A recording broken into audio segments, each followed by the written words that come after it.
engaging for people. And so I think we've done something right in how we've curated the REFA Festival 2020. It was forced upon us by circumstances, with COVID-19 changing the way in which we meet and which we connect.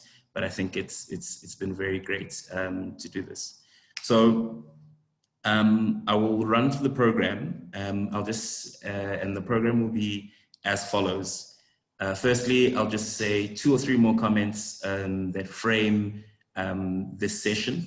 And then we'll have a first set of speaker inputs from Neo Mosala, who's the chairperson of Wits Rethinking Economics for Africa. She'll be speaking about curriculum change from the student's perspective. That'll be a 10-minute input, and then after 10 minutes, I'll just take reflections from the floor. And then afterwards, we'll have Meixieira Groenewald, who's a lecturer of economics at Northwest University. That'll be a 10-minute input as well, and then 10 minutes reflections from the floor. And then hopefully our final speaker, Ayabonga Tawe, who's a radio presenter, sits on the IAJ board and plays, and is also a lecturer at Wits University, who plays a number of different roles. He'll give us 10 minutes of input, and then we'll have 10 minutes of reflection from there. Towards the end, we will then post a link to a very short evaluation form, and we'll give people about 5 minutes to just make some progress on it. But of course, you know, we will allow people to submit it when they're done, but we just want to give people that opportunity now, once we have everyone, to provide evaluation of the festival. And then at the end, we will have been collecting notes and ideas on curriculum change and the action items people want to see. I'll be wrapping up with that, and hopefully we will be set on our original end time of 4 p.m. So that's how the program will run. By way of framing it again, as we've heard, and I think as is clear to everyone, the point in this year's festival was to conduct an exercise in thinking through practical action to change the economics curriculum and to make it more pluralist. We've been in our 4 different streams, and the 4 streams have just been case studies in how we can incorporate important issues into the curriculum. But that has been our higher level thinking in this session. We're just trying to think through and brainstorm and be inspired about what practical actions we could do. And what we mean by practical actions, I think, is that we'd like to know from everyone through the discussion and through other channels how they'd like to take this work forward. Keeping in mind very clearly that we've got the REFA team that is led by me that will help and assist and work and help to plan, help to organize speakers, all these various things. I sit as a full-time resource that's able to push this work forward. And so that's the thinking you should have as we're prompting you.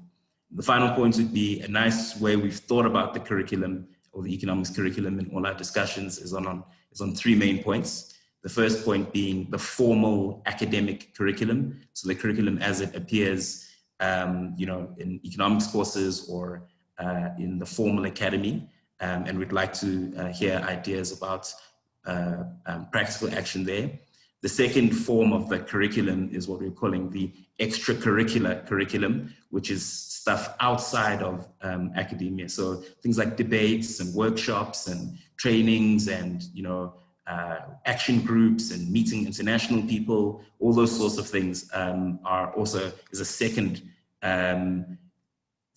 theme or second category of actions we could take, and we'd like to hear more about that. And then finally, it's what we've said is the public curriculum, which is how economists inform and share information with the wider public.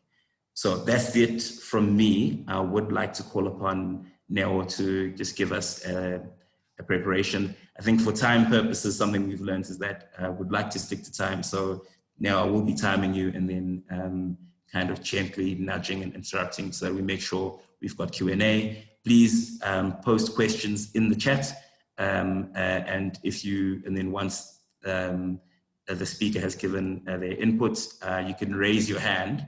And when you're on the platform, please make sure that it's short and sharp and concise. And I'll just take rounds as we go. So thank you very much. Thank you, Bandile. Can everyone hear me? Yes, we can. Okay, thank you.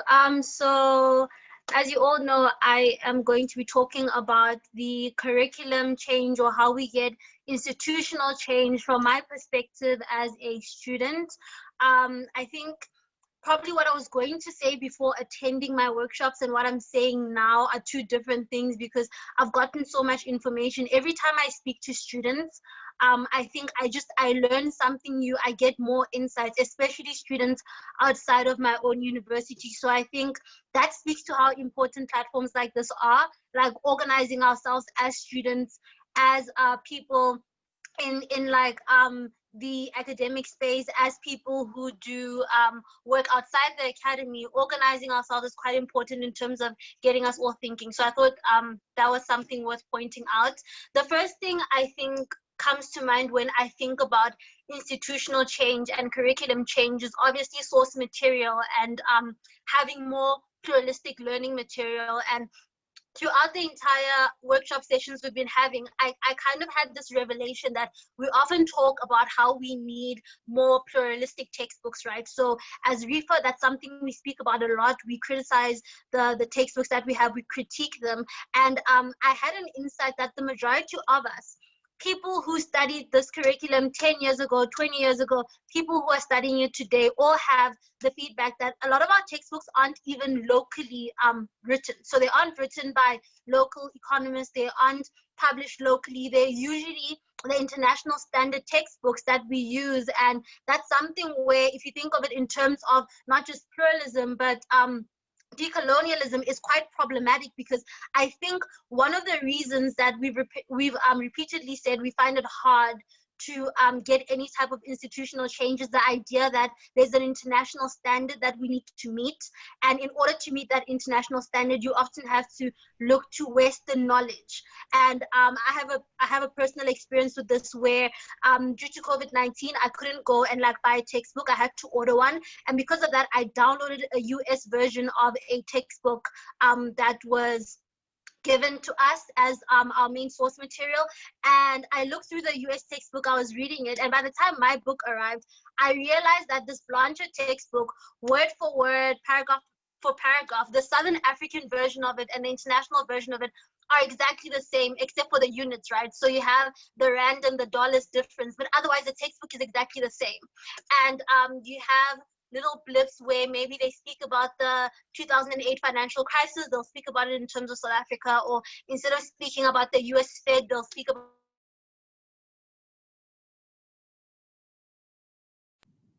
Nell, we've just lost your sound. Nell? About the South African Reserve educational experience for something that's taken units, but it's rarely ever written for our context. And I think it's because of the issue that we don't have local knowledge production. And I think that's something that students and academics alike should be invested in. I think if you are an economist within the academy doing research, it should bother you that the content that you're teaching is often not even coming from a local perspective, and that the higher you go in economics, possibly postgraduate, possibly third year, that's the only time where you begin to encounter any South African sources. And I think this is very particular to economics, because I've studied a few other things. I'm a law student, I've studied a few other humanities subjects, and post fees must fall, a lot of emphasis has been put into making sure that learning materials are written by South African authors.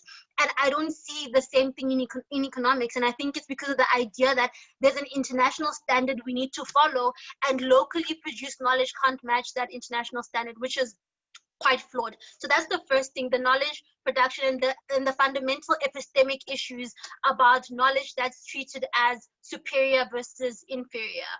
And then the second thing is about institutional change and curriculum change, is that institutions are fundamentally made up of people. So I think if you're doing any type of movement building as a student organization, you need to realize that you can't take a very elitist approach of top-down, we are the REFA students or the few students or academics who have this particular way of thinking, and now we are just going to advocate for it. I think grassroots movement building is so important because institutions are made up of people, and if you want to sort of like have any negotiating capacity, whether it's with faculty, whether it's with management, you need to be able to have ground. You need to be able to have people who have the same issues with the curriculum as you. And one way that you do this is that you need to speak to people. You need to do your advocacy work. And often I think people who are very bookish types tend to struggle with that. They struggle with speaking to people and convincing people, speaking to their classmates about what they think is wrong with the curriculum. And that's what I think as students on an individual level, just outside of the self-education and running programs with your REFA team, you need to be able to convince other people who have different views, students who are often apathetic, to understand what is wrong with the curriculum. And I think if we fail to persuade people who either disagree with us or are apathetic about the faults that we found in the criticisms we have of the economic curriculum, then we've failed as a movement, because I don't think a movement can succeed if it's not a movement of the people. If we don't manage to lobby other students who are studying the same curriculum to see that there are flaws with that curriculum, it means that our criticisms aren't based in reality. It's very important that we realize that institutions are made up of people. They're made up of students and academics. And I think in a system where education has been commodified, where students are kind of being sold a product. So you go to university, universities are no longer public goods. They're sort of commodified and they're like a service that's sold to people. If at the very least you can convince these consumers of knowledge that the product that they're getting is stale, it's irrelevant, it's not equipping them for the world that they think they're going to be working in, whether they decide they're going to work as economists or they're not going to work as economists, if you can manage to convince those people that they're studying something that's relevant for their context, something that's limited, something that's not going to teach them how to be innovative people who can problem solve, because at the end of the day, that's what we go to university for. If you can't convince people of that, and do that mass mobilization, then you fundamentally failed as a movement. So I think it's very important that we don't sort of like become a movement that is too obsessed with ideas. We need to focus on people and convincing people and speaking to people and doing that engagement work with people alongside educating people about the ideas and about the theory. Which we're often very good at. I think it's very easy to host a book club with people that generally tend to have the same heterodox ideas as you, but it's much more difficult to go out of that and then just speak to people, speak to other students who maybe think we are like renegades without a cause. We need to be able to communicate with those people and reach out to them as well. And then the third thing that I would say is, like I've said, student-led organizing can't be underestimated. Self-education from students can't be underestimated. I think as students, one thing that we have, or the advantage that we have, is in comparison to people that are already in the professional space, and this is something that's quite unfortunate, people go into the working space and they kind of stop learning. They have deadline after deadline, they have projects, they have things to meet, so they kind of stop learning, and it becomes a very rigid environment where you only learn whatever's going to benefit the company or whatever's going to benefit the organization you're a part of. I think as students, we have a lot of time to do the self-development work, and we have a lot of time to produce knowledge as students.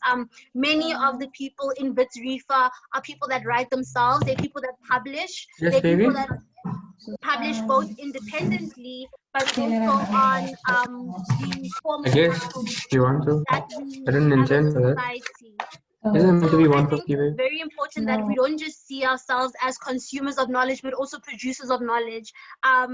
this year, as with REFA, we decided to write a REFA handbook. That's just a crash course handbook that we would give out to new members about what pluralism is, what decolonialism is, what REFA is, basic things that any person who asks, what are you guys doing, would want to know. So an FAQ type of thing. And we got a very good response from that, from people who are already in the membership, people who had just joined this year. And I think particularly during the COVID moment, where it was very hard to have those face-to-face discussions I was talking about, having the handbook, being active on social media, that type of online community and remote learning approach worked quite well this year, when a lot of student movements are struggling. SRCs are struggling because it's very hard to organize something that's meant to be on campus when there is no longer a campus. And I think a lot of the gains that were made during Fees Must Fall are being lost because that momentum of having students at least engaging with each other and organizing gets lost when everyone goes back to their own lives and ambitions and wanting to graduate and just wanting to do their own things. So we have to constantly keep that momentum going, and we have to do it every 4 years because students change all the time. So I think that's very important. Another thing that I think is very, very important is that we need to have cultural changes where we shift the Overton window. So outside of the learning that we do by ourselves, we need to equip students to be the type of critical thinkers that would question what they learn in the classroom. And I think the cultural shift isn't just something that ends in university. I think when you have students, regardless of whether they're going to go into the private sector, public sector academy, who have been trained in a certain way of thinking and a certain way of ethics, something as simple as believing that as an economist you need to be ethical is something that a person carries throughout the entire professional career. The idea that maybe value judgments are important, maybe that when you're crafting policies or having processes, it's very important to do that ethically. I think that's something that you can teach people to embody, like critical thinking, and it's not something that's going to end in a REFA chapter or in a university. I think when you want institutional change, you need to focus on the individuals, you need to focus on organizing, and you need to focus on not just knowledge and understanding Marxism, understanding feminist economics. You need to teach people values, and you need to teach people how to care about other people, because fundamentally that's what's lacking in our economic system. The fact that there is no ethics, there is no culture of care and economics of care, as we'd say in feminist economics. The fact that there is an economics discipline that's devoid of any type of ethics or any type of like social awareness is a major problem. So you need to instill that in people. And then the learning about different schools of thought and all those other things, it can always come after. But there's the fundamental ethics of Ubuntu that you need to instill within practitioners of economics. So the final thing that I would say is we really need to transform the academy as a whole, because whether you have people in management who agree with you, whether you have the SRC agreeing with you, whether you have people in your school agreeing with you, is very important. We can't work in isolation. The academy itself needs to be fundamentally transformed, because that's who determines who gets to even participate in the curriculum reform process. I mean, we can write all the curriculum reviews we want, but if you have a head of school that is very conservative, for example, many of us come from conservative universities, if you have those people being in power, it's very hard to mobilize as students. So I think we can't work in a silo where it's just us. We need to work towards fundamentally transforming the academy. And to answer questions of power, it's very hard to get anywhere if you don't transform the faces and the type of people that are authority figures within an institution. So we need to have the ground be fertile, but the people in the powerful positions also need to be people that are reflective of what the majority of the student body looks like. So I think in terms of institutional change, that's probably the final thought that I have to offer. I think my 10 minutes is probably finished now. Is it, Bandile? Yes, it is. But thank you very much. Yeah, thank you. I'll just open it up to some hands. Can I have 2 or 3 hands? And just remember the prompt that please keep your contribution to about a minute or 2. I think I'll take maybe 4 hands before we get to the next one. There is a chance there's a very good chance actually that we'll have time towards the end, but let's just move in that direction first. So there's a first hand from Sean Stanley. Perhaps if you could unmute, and then we can see your face as well. Right. Can you hear me and see me? Yes. Thank you so much for your contribution. Many of the points, I'm a philosopher of social science, and many of the points you made speak to issues that are common in philosophy of economics. And I just wanted to know if you and REFA students as well were willing to engage with philosophers of science and philosophers of economics, or if you weren't so interested. So I'd be interested to hear your thoughts about philosophy of economics and that side of things. Am I unmuted? Thanks. Yeah, do you?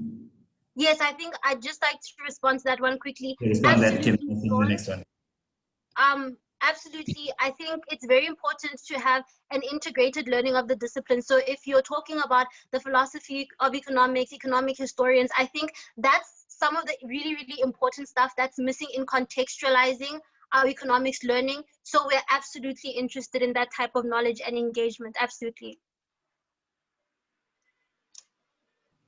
Great. There's another question from Mbuso Moyo that goes, to what extent could we bank on universities as agents of change insofar as curriculum change is concerned? If the university, as opposed to a pluriversity, is a product of Western notions of epistemological dissemination, is it prudent for us to expect this same university to change against the imperatives of Western makers? So what are your views on how much we should be looking to change the university? That's a very loaded question. I think my own views on it may not be everyone's views, but I think I have a very twofold pragmatic approach, right? There's only so far that we can do within the formal structures of this like colonial academy. Most of us go to either universities that are previously white institutions that are very colonial, or they are previously Black institutions that also come from that colonial tradition of what a university is supposed to look like. So I think the work that we do within the university, the epistemic work that we need to do, it's ground we need to fight for. I think we can't just say we can't bank on universities. We are the university. As students, as Black students, in most universities in South Africa, we are the student population, and I think we need to fight for that ground, because we are the people that go to those universities. We are the people that are going to graduate from those universities. So I don't think we can say the universities don't belong to us. We have to make them belong to us.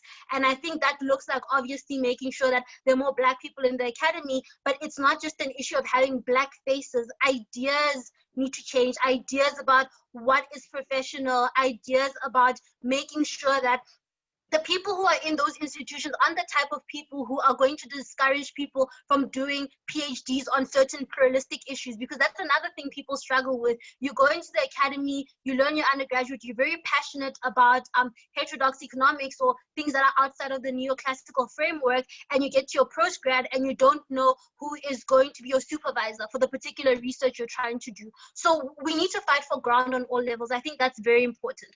But also, we can't treat the university as the only site for knowledge production and struggle. Not everyone gets to go to university, right? And not everyone who does get to go to university studies what we're studying. Not everyone gets exposed to the humanities. Not everyone gets exposed to the type of discourse, because even within the humanities, this discourse that we're having here, this progressive discourse, is a very particular kind of discourse. So we need to make it democratic in the sense that we need to make sure that public or like knowledge production outside of the academy, discussions outside of the academy are something that's very important. And it's something that REFA has tried to do, making events on campus open to the public. Anyone can come. We feel like it's very important to make the dissemination of knowledge democratic and inclusive of everyone that's able to reach it.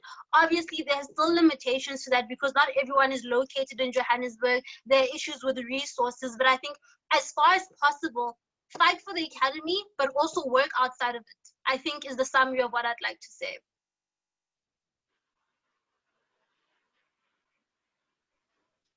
Fantastic. Thank you very much. Thank you very much, Tanel. I think you will be back when we have the general, if we have time for a general Q&A.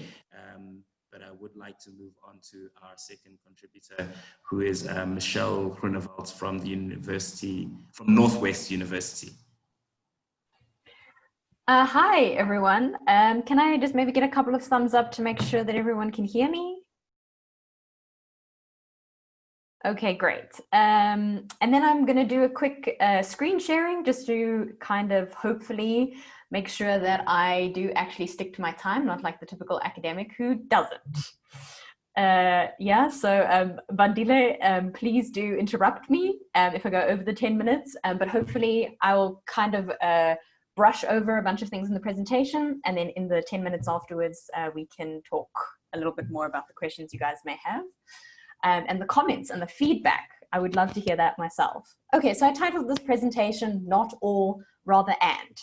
I think that a lot of the discussions that we sometimes have around pluralism is saying, well, you know, we don't want to hear any more about the mainstream, about the neoclassical, we just want these alternative approaches.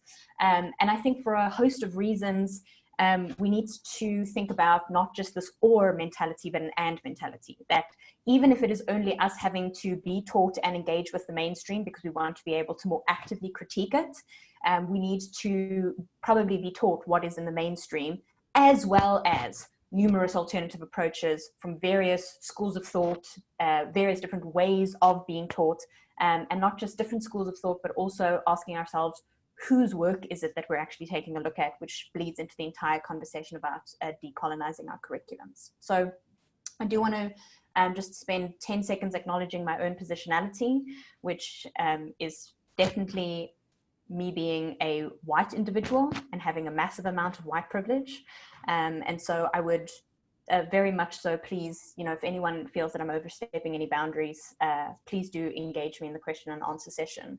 I do want to emphasize that, you know, what I've been asked to do here is kind of to talk about some really concrete, tangible, low-hanging fruits for how we can go about starting some of the things that we will have discussed throughout this REFA Festival, but I'm certainly not being prescriptive about it.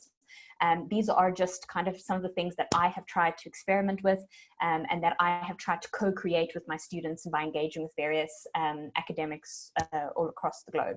I really do just want to emphasize that it's simply not enough for us as academics or for students to just say, well, what we've done in order to decolonize our curriculums is we've added people from the Global South to our reading list. That is vitally important, but that in and of itself is not enough. And I think it potentially makes the process of decolonizing our curriculums a buzzword. So for anyone that's interested in doing more reading or for us engaging with about it afterwards, I can really recommend Decolonization is Not a Metaphor by Tuck and Yang.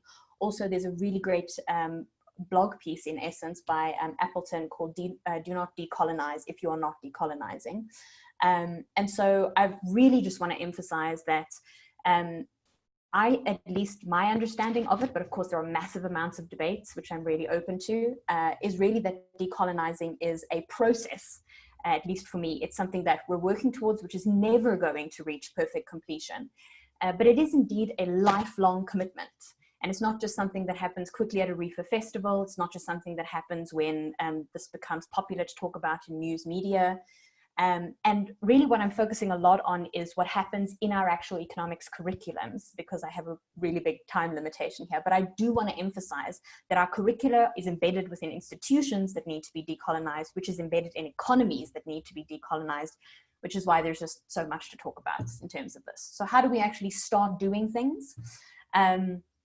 So, you know, it's kind of difficult for me to have a conversation where I talk to academics and where I talk to the students. And so I'm kind of trying to do that all at once because I know this is a combined session. But so really, given the time limitations that academics face, being told that you better publish or you're going to perish, that there are massively problematic institutional power structures, what can academics actually do? And so I'm going to take you through just a couple of things that I've tried in my own practices. For students, I cannot emphasize enough how important it is for you to ask your lecturers for what it is that you want. And ask is a nice word. I would say you should demand it. But I do think that open communication is massively important. Schedule meetings with your directors. I don't have enough time to go into it, but one of the biggest bits of progress that we've made at our university was literally one student rocking up in his SRC blazer, making an appointment with the head of our economics department and demanding that better economics curriculums need to happen. And despite the fact that I had for 2 years been going on about this, wasn't seeing much of a change, but it took one student walking into our director's office for things to become very different very quickly. So also write letters of concern, write petitions, get active on social media. I don't want to be too naughty right now, but I feel like if we had a massive social media campaign where every time a neoclassical, neoliberal idea is taught in a classroom without critically engaging with it, not to say that there isn't worth in this, but without critically engaging with it, I feel like we should tweet it and have a hashtag for it. And let's gather all of that data and see how often this is actually happening in our classrooms, right? Then definitely connecting with other networks who do share your interests, but also those who don't. I'm not going to talk too much about that because Nao has done a really great job about emphasizing the importance of bringing others into the fold. So the first point that I want to quickly discuss is the importance of co-creating. So I had done a really brief Twitter thread on this and gotten a lot of engagement from students and academics all over. And I think that this is the beginnings of the ways in which we begin to break down these power imbalances in our classroom. So this is a suggestion for academics to do themselves and for students to ask of their lecturers to do, right? So in my own classroom, I ask my students at the beginning of the semester by showing them the entire curriculum. What do they think of the curriculum, and is there anything in here that they think is irrelevant or not useful to them? And then they are free to tell me what is not relevant for them in this curriculum and why, right? So too, I think we can at the very least start with devoting at least 1 week to a student chosen topic, right? So I do this even at undergraduate level. So create a quiz, ask students for their inputs about what it is that they actually want to learn about, put these together in themes, make a poll, get the students to actually sorry, I'm getting a bit of sound.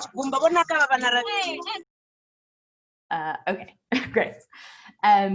Get the students to vote on what it is that the various topics are that they would like to get chosen. And then don't just let this be the topic that the students chose, but create a Google Sheets, which is what I've done, where students actually get to gather resources for the week and we make it available to everyone. Let the students start the presentations in that class and emphasize that any comment that a student is making in class is an additional form of knowledge, because I, as the lecturer, am not the only fount of knowledge, right? The lived experiences of our students and the insights that they have are massively important forms of knowledge, but we need to be explicit in pointing that out to our students because they have been told that I am the only one whose knowledge matters, yeah? I also let my students choose their own method of assessment, not all the methods of assessment, but at least one. I don't have time to go into all the different ideas that I've gotten, but it has been amazing to see that the best quality work I've gotten have been when students have been able to choose how they themselves want to be assessed. So just like beyond multiple choice questions and even just writing essays, there are a host of ways that students can be assessed, and I think they should have a choice in being able to state what it is that they would like to be assessed on. So this is just really quickly examples. I don't know if you guys can see the screen, but this is the poll, for example, of my undergraduate class for this semester. And these were the different themes that came up and all of the suggestions that they'd made. So I'm next week actually lecturing on the Fourth Industrial Revolution. I will never have done a lecture on that before, but this is what the students want. They're busy gathering resources themselves. And I'm placing a very specific emphasis, not on the Fourth Industrial Revolution, as Klaus Schwab tells us about it, but asking, like, what does that mean for Africa? What does that mean for South Africa? So I think, again, the importance of contextualizing this for our students.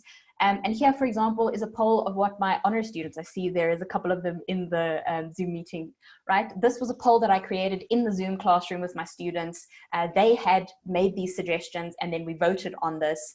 And so you can see things that I think in most curriculums, things like black tax and the informal economy, that's not going to be in your average economics curriculum. They come to light when we give our students the power to co-create in our classrooms. Very quickly on textbooks. So Ndlovu Khasheni has amazing, excellent work, but he has this point about epistemic freedom, which is about democratizing knowledges from its current rendition into the singular, into its plural form known as knowledges. I mean, just laugh for a second at how knowledges is underlined in red, right? Because it is such an alien concept that we see this as something that needs to be underlined in red, right? But we need to emphasize to our students, because I think they know this, but they get told by a system within institutions, formal institutions of the universities that they're in, that a textbook is what is knowledge, right? But various articles from various journals, book chapters from many different types of books, podcasts, videos, blogs, Twitter threads. Undercover Historian has entire Twitter threads that I think provide more knowledge than many textbooks that we sometimes give to our undergraduate students. I've experimented with using memes in my classroom and showing students how memes are sources of knowledge. Encouraging our students to think about the conversations that they have with their grandparents around the dinner table, that these are sources of knowledge and legitimate and massively important ones. And so in line with knowledges, I refuse to use a single textbook in my classrooms. And I understand that there is a lot that we can discuss about that, because there are structural power relations that prevent this from being possible for many different reasons. But I think at least one step in the right direction is for students to demand, and for academics who are open to the sort of idea, you know, if you're pressed for time, if you have massive challenges, to say, fine, we'll use a textbook for 10 of the weeks, but in the 11th week, at least one of those weeks is going to come from outside of a textbook, and that whoever is going to have written that blog piece, that journal article, is going to have come at the very least from the global south, right? And then, you know, beyond just what is expected of us to have to put in our formal curriculums, to put additional resources onto our e-learning platforms. But again, we need to be explicit in explaining this to our students. Michelle, just 1 minute ago. Sure thing. Right, so here is just something that I've taken from my macroeconomics curriculum as an example.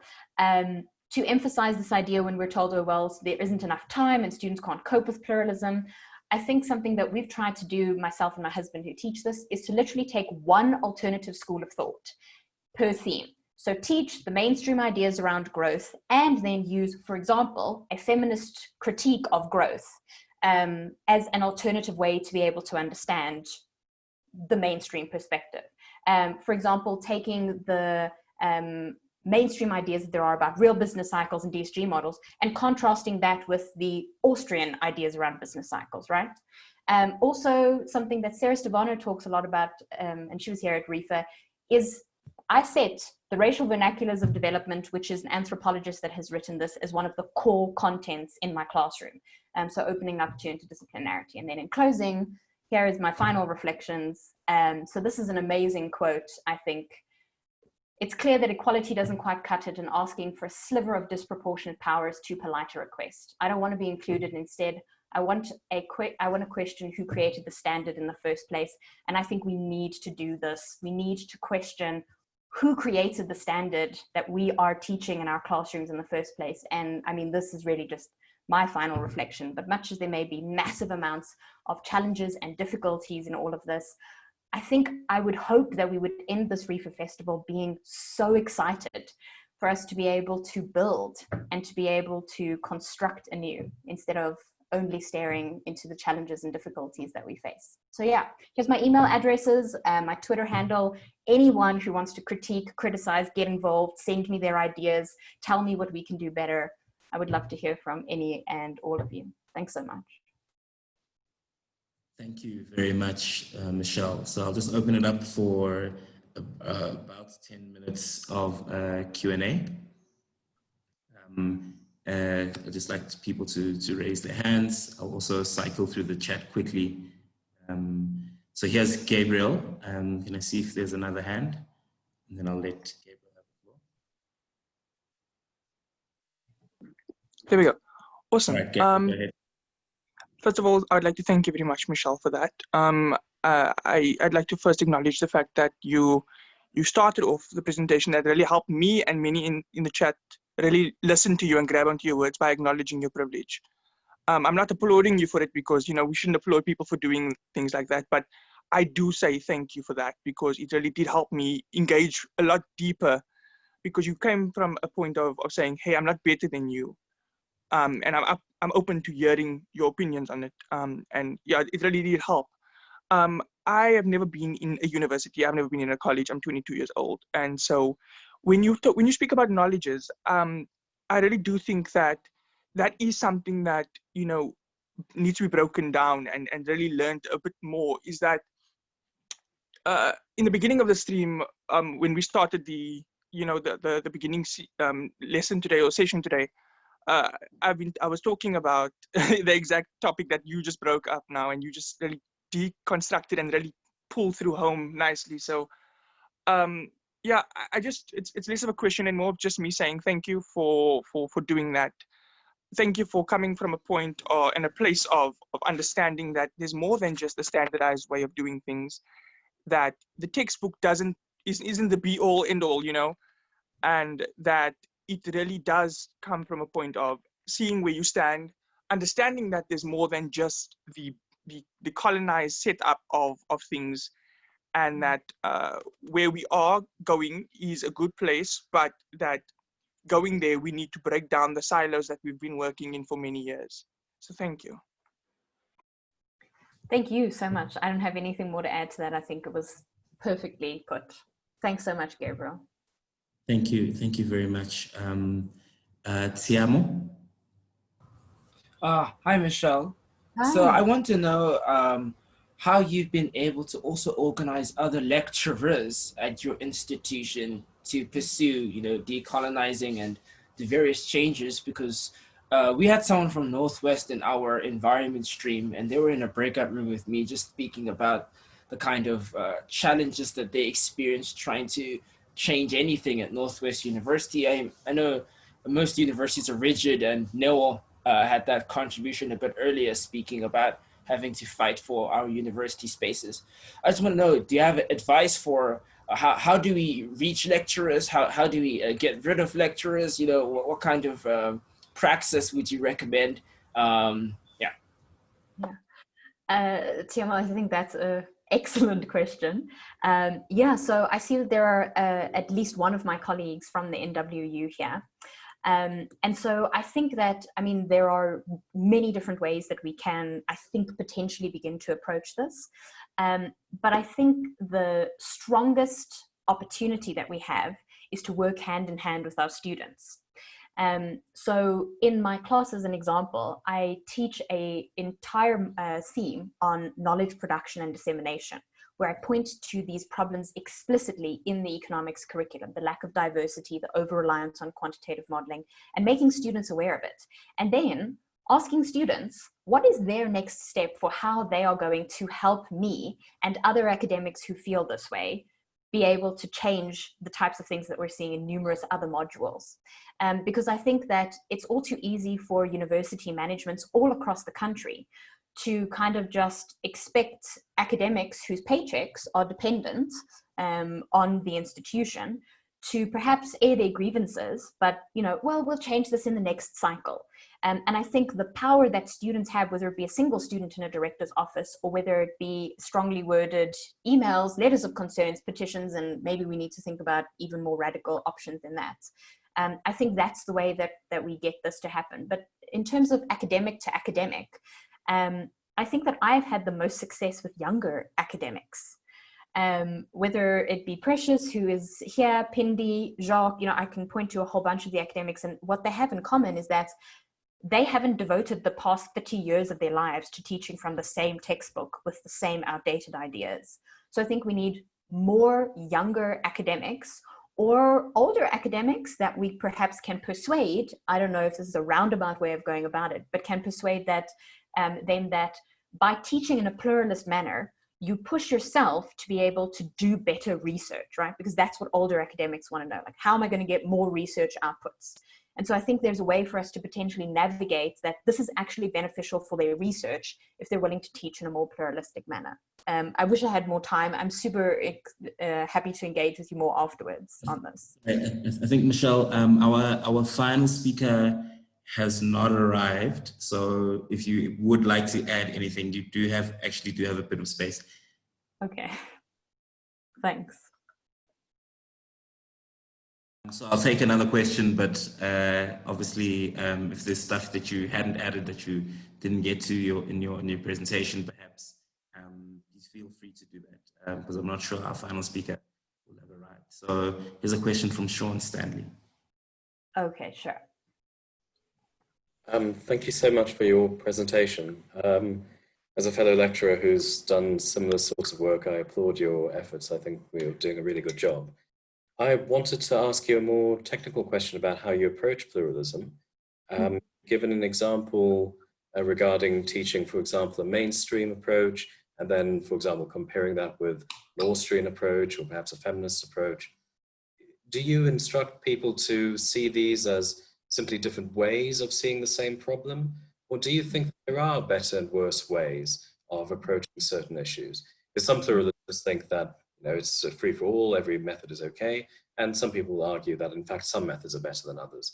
So if you could say a bit more about that, that would be really interesting. Sure thing, Sean. This is something that I'm really passionate about, is the debates that there are about what is pluralism even. So I think I'll be very explicit in saying that I don't think that pluralism is an anything goes approach. And I think that my attempts, at least in my teaching, is to emphasize to students the importance of critical thinking almost above anything else. So I think that there is a different role that I play as a researcher and a different role as a lecturer. So I think it is wrong of me to be prescriptive in telling my students, this is the way that I see it, and here are alternative approaches, but they're inferior for these reasons. In my research, I may much more strongly come across that certain schools of thought or ways of thinking are just not at all appropriate, accurate, reflective. But when it comes to what it is that I teach, I try to be open to my students in explaining to them that I'm going to show you what the mainstream approach is. I think I would be doing a disservice if I wasn't critical about, sometimes not the mainstream, but the neoclassical approach in many instances. But if you can convince me and you are open to telling me why the mainstream approach is better based on this specific research question, then I'm not going to give you terrible marks for this, right? But so too, I want to actively introduce my students to numerous alternative approaches for them to be able to make their own decisions about what do they find most persuasive, which schools of thought, which different methodologies, and based on the research question that they have, they themselves then get to make up their minds without me being prescriptive about it. So too, I do think that it's important, which I do a lot more in my development economics class than I do in the macroeconomics class potentially, is when I just am open and honest with my students about my own uncertainties. And when I'm going to tell them, I don't actually know, based on this massively difficult, broad, intricate topic, what is the answers? But here are some people that have some suggestions, some schools of thought that have some suggestions.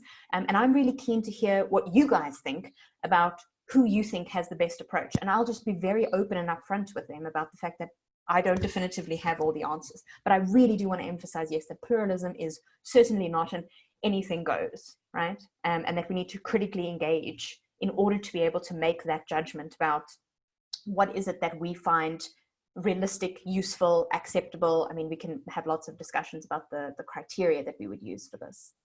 Bandile, I do just see, I'm not sure, but I do see that there is a question in the chat box. I don't know, should I be looking at those to answer them? Please deal with it briefly because Ayabonga is here and then we'll give some time to him now.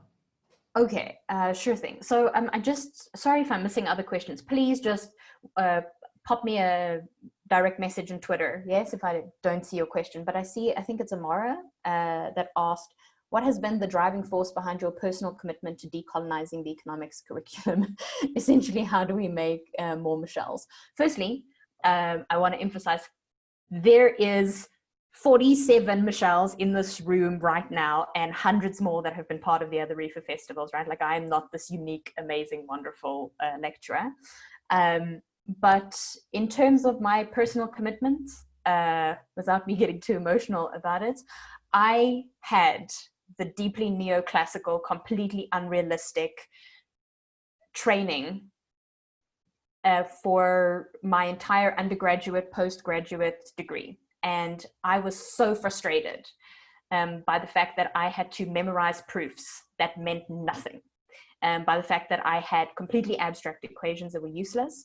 And I promised myself that the frustrations I had as a student, I would do better by my students when I was in a position of power. And my position is not all that powerful, but I think it's powerful enough that it gives me the opportunity to link up with students that are massively powerful. And so it's really just a commitment and a promise that I made to myself that I would do better by the future generation of South African economists, because you guys deserve more. You deserve for lecturers to actually give a damn. And I think a lot of them do. They've maybe just been demoralized by system. So I think that's where REFA comes in, to give people hope and inspiration again. Thank you very much, Michelle. And I hope that was as inspiring to others as it was to me. I also hope it gave Ayabonga time to catch his breath, for him to give us his 10-minute input. And then I think we still have a bit of time for us to do the very brief close off. So Ayabonga, if you could take the stage. And thank you for being able to join us. Colleagues, my apologies for being slightly late. And maybe I think I'm not going to use the video function because my connectivity where I am isn't too strong.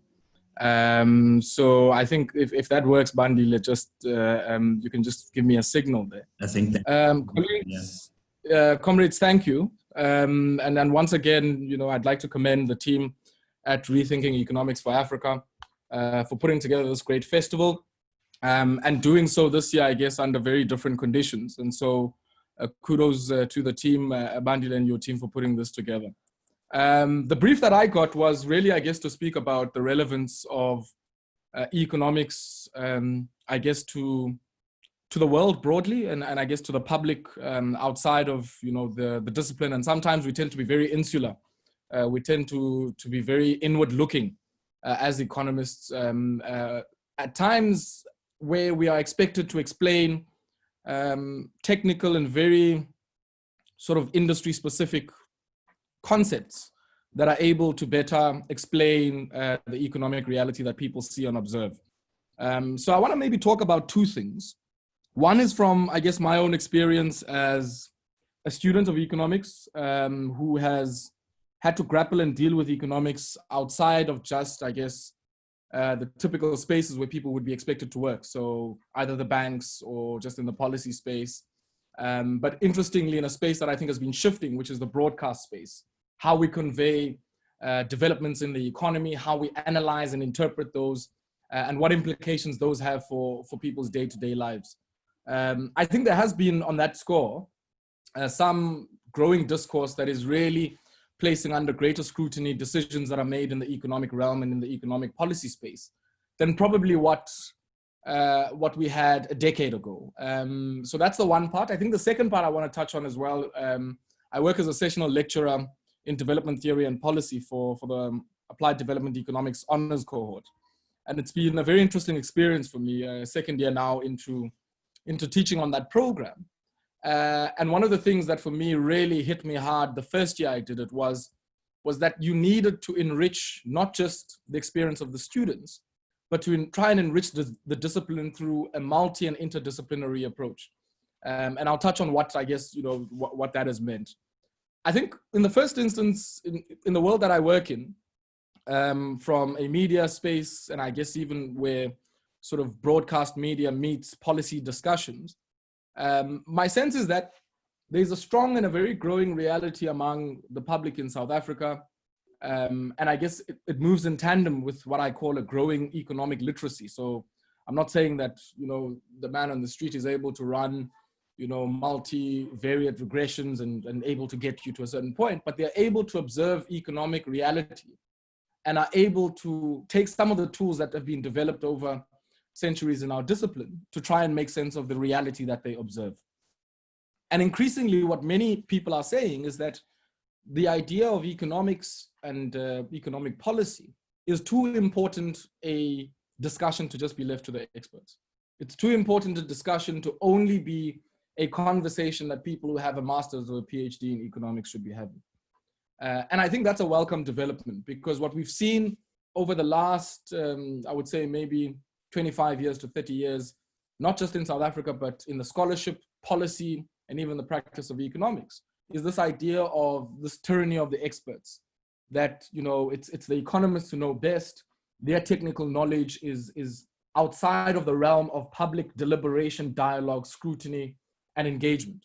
And so they must sit in their own corner and think about some of these things and then come and advise in political, social, and other processes what must be done as it relates to the material progress and prosperity of the entire society. I think what the student movement has been able to do and what different pockets in society have been able to do is to contest that idea and to say, yes, you guys have built up this entire system of knowledge.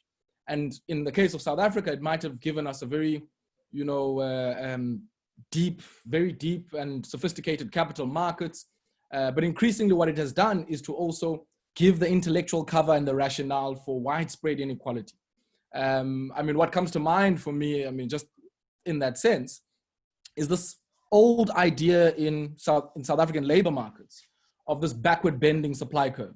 So you have to make sure that the costs of social reproduction for the people who work for you are so low that you're able to extract as much surplus as you can from them. And I think, people don't explicitly say that as much as they probably did in the 40s and the 50s, but it still is a very foundational assumption to how people, least of all many of those in academia, engage debates in the labor market, especially as they relate, I guess, to wages, conditions of work, and the conditions under which there has been a reproduction of the workforce over successive generations in South Africa. Now, if you think about that, I guess in the context of debates like the minimum wage, debates around occupational health and safety, the inclusion of domestic workers in that space, and you even take it further to the obligations and burden on unpaid home and childcare that fall disproportionately on Black women in South Africa, then a debate at this point in time has to go and morph and go a bit further to say, how do we contextually define work? And more importantly, how do we, once we've done that, remunerate that work? And I think this is where the debates around mass social employment and employment guarantee become very important, because it's about saying, can you find where people are with the work that they're currently doing, a way to remunerate that work as an injection of aggregate demand and stimulus into the economy. Now, of course, for me, the discipline and the scholarship is important because what it does is that it's able, as you have that debate, to foreground certain assumptions that you're making about the economy. And I think, as Michelle was saying, it's quite clear that the neoclassical toolkit that many of us went through in our undergraduate and even beyond has been found to be woefully inadequate to be able to explain some of the things that we're grappling with. It's been woefully inadequate in dealing with racism. It's been woefully inadequate in dealing with gender inequity.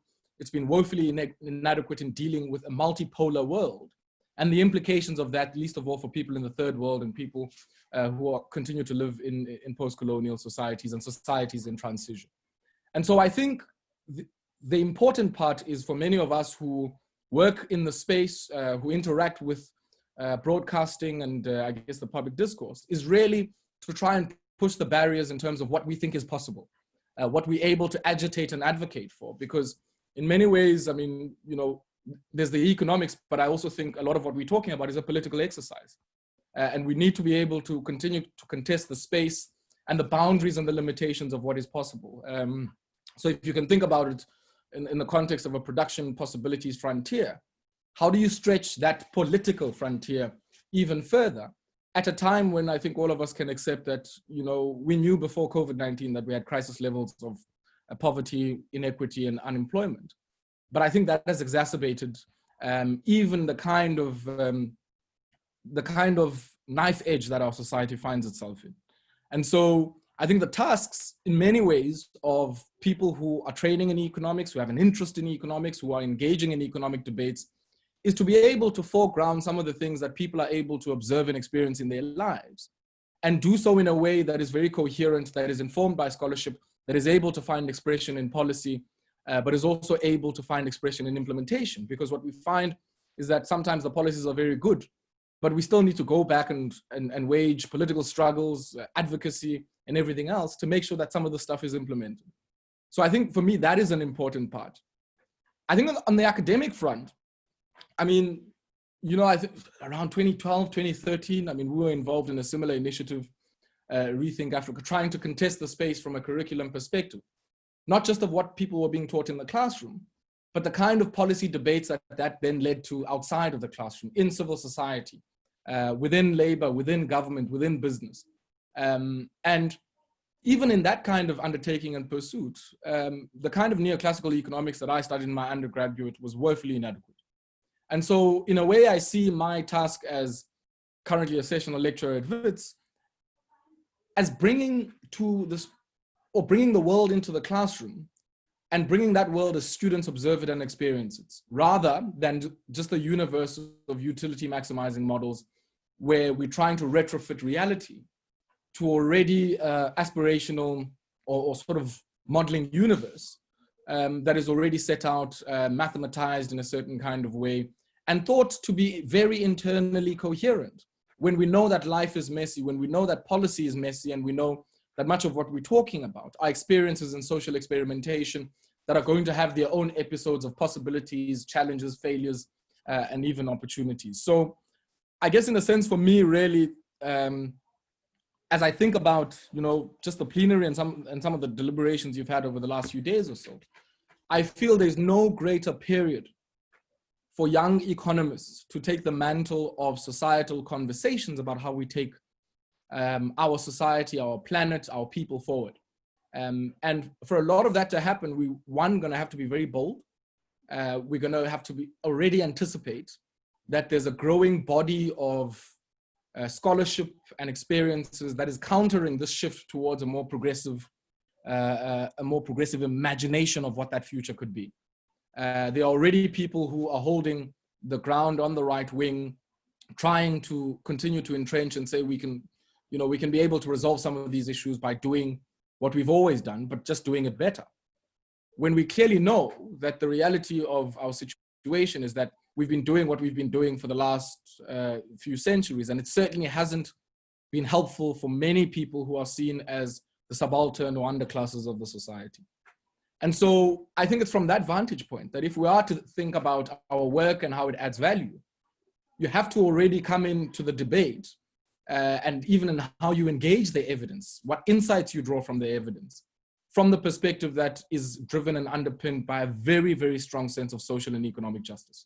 Because if you don't do that, then the reality is that it's like sort of fixing the deck chairs of the Titanic while it sinks. And hoping that at some point you're going to be able to get a lifeboat that's going to get you and your family out of it.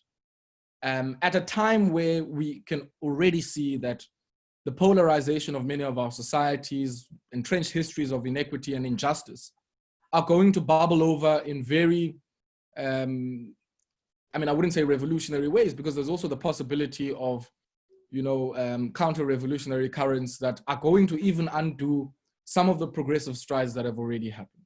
And so I want to maybe, pause there and say, certainly my view is that for all of us who are interested in rethinking not just the scholarship, policy, and even the practice of economics, our task and even our terrain has to be in the organizations that are trying to deal with the dehumanization of our people. If it's not about that, I don't care about it. I couldn't be bothered about it. And so we need to hold that ground. We need to be at the forefront, working with movements, working within labor, working within government, working within business, in all of the spaces where a voice that is foregrounded in social and economic justice is needed.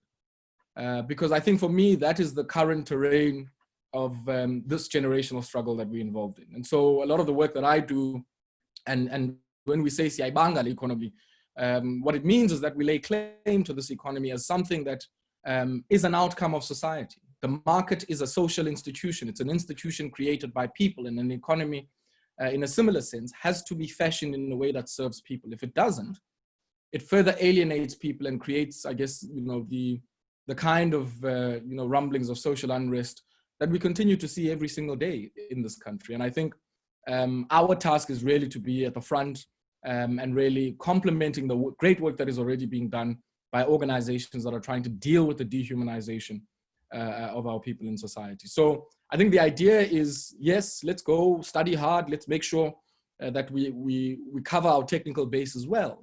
But I think our true task is really outside the classroom. Our true task is really outside of the very nice air-conditioned boardrooms, because that's where we need to bring all of this expertise that our society has privileged us and we've been fortunate to get, and bring that to the service of our people. So Bandila, I'll pause there, and I can already see some of the comments coming through on the chat. And I guess I hope as we have the discussions that I'll be able to respond and engage with some of those. Thank you. Cool, thank you. As we press along, I think I'd like to take hands as I also cycle through and see if there were any direct questions to you. Are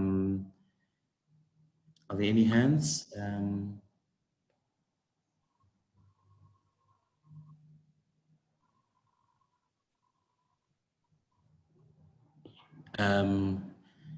Here's Sean. Is there anyone else other than Sean? Okay, Sean, go ahead, and then we'll move. Thank you so much. I wanted to ask a practical question. It seems that a lot of what everyone has been talking about is that economics, at least neoclassical economics, is maybe a bit too narrow, and that in order to understand human society, you need a bit more. You need stuff from history, from politics, from sociology, from anthropology, from psychology, from all the rest. So I was curious regarding some practical ways to move forward about your thoughts for the following proposal, that it's not merely economics lecturers who need to change how they engage with their students, but perhaps universities need to be structured differently so that students themselves can find it easier to take both economics classes and other humanities classes. As I understand it currently, it's relatively restrictive for students who are studying economics. And indeed for those who are studying a Bachelor of Arts subjects, it's also difficult to get into like stats classes and so on. So do you think that that would be something to push for as well? Yes, no, Sean, I mean, I think you make a very important point. And it's interesting because, this idea of streaming commerce, humanities, science, and everything else in the way that we've thought of it is really something that is a very new phenomenon, even in the academy. And it's really part of this idea to embed ideas of managerialism in how these institutions are run and to effectively corporatize their operations and effectively commodifying education. But I think, for me, we need to go further. I think it's important, yes, that we think about practical ways to do it. So one of the things, and I see one of my students, Amara, is here as well, that I've tried to do in my classes is to try and bring as much of even the, as people, we have multiple senses, right? And there's been this assumption that the textual is the best way to convey information. And so any of my students will tell you that in class, we'll go through tweets, we'll go through videos, we'll go through, newspaper headlines as a way to really contextualize all of this dense theoretical stuff that we're talking about in a real life context. Because the truth of it is that we don't, these ideas don't exist just for the sake of existing. It's not just some form of very high level, intellectual pageantry. No, it's not about that. But it's about how do we make these ideas something that is of service to society. And I think for me, progressive organizations like REFA must not take their cue from us as academics. I don't think so.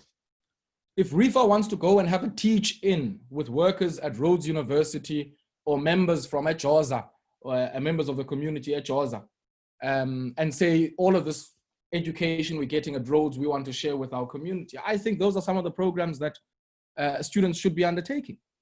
Because the idea is not just to change the content of what we are teaching. The idea is to also change the locus of where that teaching is happening. Because we live in a society where you need to pay through your nose to just be able to access basic economics courses that give you an understanding of how markets and how they've overdetermined social outcomes, how all of that operates.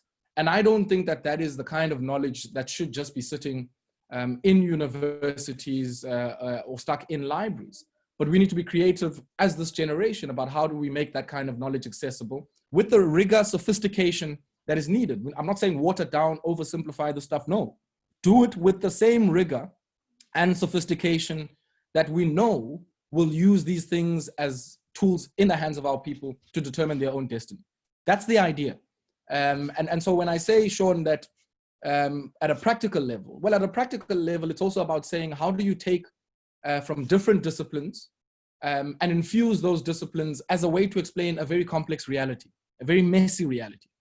And I think this idea of this monoculturalism of economics, where we think all of the tools in economics can explain very diverse social phenomena that we observe, I think one is very arrogant and in many instances is very naive. And so we need to push the boundary. We need to make sure that we take this knowledge and we place it in ways that are accessible to the service of our people. And so for me, it's about how do you extend that continuum? So there's the scholarship, there's the policy, there's the practice, and I would further even say there's the element of the activism, the advocacy, and the organizing that has to be embedded in some of what we're talking about, if indeed we are to change the reality. I mean, I'm not talking about abstract things here.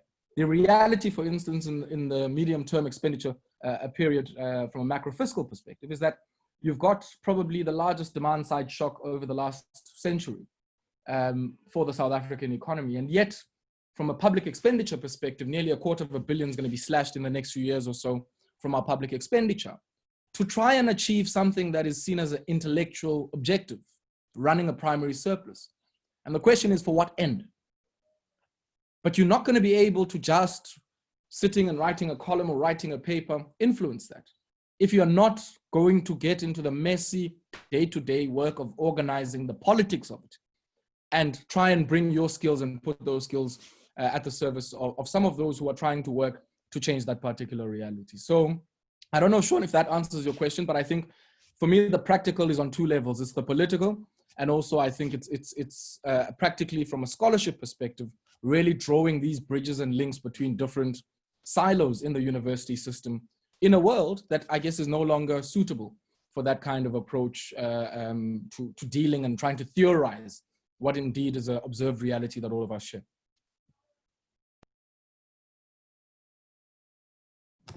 Thank you very much. This has been a very insightful conversation, and I'd just like to reiterate the praise that all three of our speakers have been getting.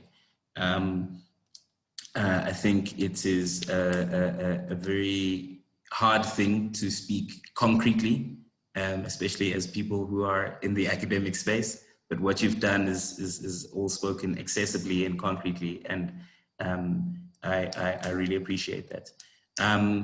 So in terms of the rest of the program, I think perhaps I will allow every speaker to have a very strict 2 minutes or 1.5 minutes. And then from there, I will open an exercise where people can then spend 5 minutes filling in an evaluation form that we have. Afterwards, I'll then close off with a brief summary and then we can go our separate ways. So perhaps now, Noah and Michelle, just any things you wanted to sneak in 1.5 minutes. And I will interject loudly just so that we have enough time, but I'd like to bring this conversation to a close. Yeah, you know, what do you say after all of that? I think the only additional thoughts I have to just wrap a pretty bow on it is the idea of what we as students need to do. I think fundamentally this whole conversation and even throughout the workshops, a recurring theme has been power, where power is located, how you challenge power. And I think we also often need to acknowledge where power is sitting. And we need to see not only what we can do, but the limitations of what we can do. And we don't look at limitations to say, hey, this is out of our control. I think when you can see what's limiting you, you know where to fight, you know who to pester. Like what Michelle was saying about the student that went to go confront the director to say, hey, there's this problem. A lot of students don't know who the people in the administrative, managerial side of the university are. We just go there, we encounter our lecturers, we blame them for all our life problems, and we don't see what's happening behind the scenes. And the university is just this massive machine that makes it so difficult for you to get anything done. You'll go from pillar to post. People who are within the university, lecturers, also struggle to see where exactly they can get changes and they can get things done, because that's what the university is meant to do. It's this bureaucratic nightmare. So what I would say is, in terms of organizing, let's locate power, let's see who has the power and how we can challenge it. Thank you very much. Ayabonga, you'll also have a minute and a half towards the end, just to clarify that. Michelle? I'll try and be even quicker than a minute and a half. I think maybe just in closing, I would really encourage everyone that's been part of REFA to just maybe reflect tonight and take heart from how important a movement like this is, because up until, you know, we all come together again for next year's REFA, it can be, as Neo has been talking about, as Ayabonga has been talking about, it can really just be frustrating and crazy and scary. And I think that moments like these are the types of moments we need to use to draw strength from. For us all to realize what a big community of people we are that are genuinely pushing for more and better. So yeah, really just to reflect on how amazing it is to be able to draw strength from everyone in the bigger fight. So thanks so much for the opportunity, and thank you guys so much for inspiring me. Thank you. And then Bonga. Yeah, colleagues and comrades, thanks once again, and for the great work that is being done. And I think for me, my only comment is that, you know, for and it's always quite a sort of overdone quote, but I think it's relevant nonetheless that, you know, every generation ultimately must discover its generational mission, fulfill it or betray it. And I think certainly for our generation, the generational mission is really about the economy. The economy is the site of that struggle. It's the terrain of that struggle. And I think, you know, to Newa's point, if you can't grapple with the economy, then there's a large site or locus of power in the society that you're not looking at, that you're not engaging with. And I think for us, it's really about how do we work, as we've seen, for instance, in the C19 coalition, and even in some of the work that's been happening in civil society, build this core of economists who, one, yes, are very technically grounded and quite au fait with the debates within the profession, but who also have some kind of sort of a social interest beyond just the hallowed walls of universities, banks, you know, government, business and trade unions, but are able to really give some impetus intellectually and otherwise into, you know, the stride that many people are making to make sense of their world as it happens around them. And I think for us, you know, we certainly have very strong tools at our disposal to understand the economic and material elements of that. But I guess the big task is to also exercise the humility that makes you understand that is also a learning process. And I think, and certainly hope that filters through in our organizing, in our advocacy, in our activism, and even in our pedagogic tasks. So thank you very much. And once again, comrades, congratulations for the great work that you've done over the last few days or so. Thank you very much. So everybody, with about 6 minutes to go, I think our final close off will actually be just a bit over, but I think it has been worth it given the discussions. I will like to open a 5-minute window for everybody to fill in a short evaluation form, and just to make sure that, you know, before we head off and enjoy our weekends, I heard the Springboks are playing. I would like everybody to just give us some short feedback and at least start now in the next, I'd say, well, 4.5 minutes now. The link has been posted in the chat, and then I'll do a 1-minute, 2-minute wrap up to let you know about a few things. Some of these things include, so the time has started, but the wrap up includes things like, you know, the cultural festival, the films that are still available for people to view as part of the REFA Festival, and a few other loose ends that we need to tie up. So in about 3 minutes, please, we'll have these next 3 minutes for everybody to just climb onto that evaluation form. It's the best way we can get in touch with you. It's the best way in which, if you've thought of something really inspired that you'd want us to follow up on, I'm your full-time resource with everything REFA related. And so please take this opportunity. Please don't feel overwhelmed and thinking that, you know, you'd like to do something, but you don't know how you think.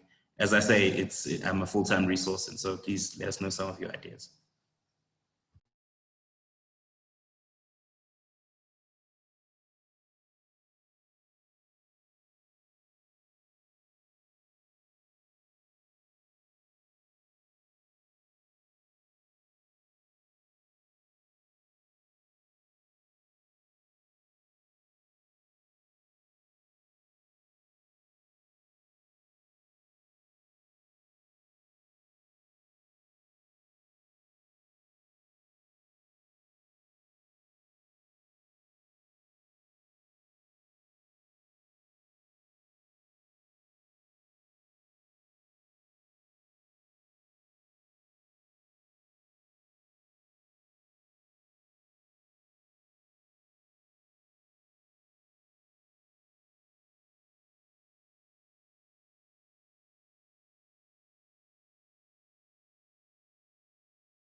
With 2 more minutes to go.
The opportunity to fill it in. So I'd like to do my closing announcements and then let everyone go.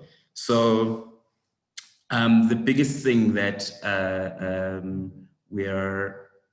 we'd like you to know is, firstly, thank you very much to everyone for coming, and please note that this festival was, again, just a launch pad for future activity, and it's something that, you know, we want to do again and hopefully very soon. Michelle had mentioned that we could return next year at this time, but perhaps we don't need to do that, and I feel actually quite strongly that we don't need to do it only again next time. I think this platform allows us to have more regular engagements, more focused engagements, and so I really hope that people who would want to be involved in that will make themselves known in the evaluation form. There's been a link that's been placed to the films that we've shown. So in the resource pack that you've received, but I think, and on the REFA Festival 2020 website, I just wish someone could repost that as well. There are a number of films that we have procured for everyone's viewing pleasure, just to assist to get you thinking about these issues. We are very thankful to all the filmmakers who made those films available, and they've been made available especially for you. There are password links and their instructions on the REFA Festival site. That's just been posted by Carolee. We have what is part 3 of our Feminist Economics webinar series, and that post, the link to that has been posted by Pamela Choga. So the Institute for Economic Justice has a feminist economics webinar series that's happening. We've had a feminist economics summer school earlier this year. Can you believe it? It was in 2020 and it was in person. Back in the olden days, and that's a program we're very proud of, but we're continuing that with a webinar series, and the link to that has been posted. I think that is the end. You can find our contact details basically in the emails that we've sent you. To my team, please let me know if there's anything that